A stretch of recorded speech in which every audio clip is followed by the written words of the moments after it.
ശിവന്റെ ചിത്രത്തിലേക്ക് നോക്കിയാൽ അറിയാം ഹിന്ദുക്കൾക്ക് ഭയമോ വിദ്വേഷമോ പ്രചരിപ്പിക്കാനാവില്ലെന്നത്. പ്രതിപക്ഷവും അങ്ങനെ തന്നെയാണ്. ആരെയും ഭയക്കില്ല. സത്യവും ധൈര്യവുമാണ് അവരുടെ ആയുധം. പ്രതിരോധമാണ് ആവനാഴി. എന്നാൽ BJP മുഴുവൻ സമയവും വിദ്വേഷം പ്രചരിപ്പിക്കുകയാണെന്നാണ് രാഹുൽ പാർലമെന്റിൽ പറഞ്ഞത്. ശിവഭഗവാന്റെ ഇടത് തോളിൽ പിന്നിലായ ഒരു ത്രിശൂലമുണ്ട്. അത് ആരെയും ആക്രമിക്കാനല്ല. കാരണം അക്രമത്തിനാണ് ത്രിശൂലം ഉപയോഗിക്കുന്നതെങ്കിൽ അത് കയ്യിൽ പിടിക്കണം. എന്നാൽ അഹിംസയാണ് ശിവഭഗവാൻ ഉദ്ദേശിക്കുന്നത്.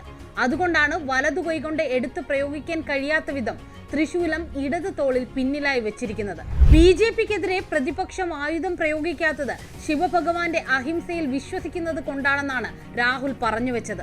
ശിവന്റെ അഭയമുദ്ര, അതാണ് കോൺഗ്രസിന്റെ കൈപ്പത്തി ചിഹ്നം. സത്യവും അഹിംസയും ഭയമില്ലായ്മയാണ് അതുകൊണ്ട് ഉദ്ദേശിക്കുന്നത്. ഇസ്ലാം മതത്തിലും ക്രിസ്തു മതത്തിലും നാനാ സാഹിബിന്റെ ചിത്രത്തിലുമെല്ലാം ഇതേ അഭയമുദ്ര കാണാമെന്ന് രാഹുൽ സ്ഥാപിച്ചു.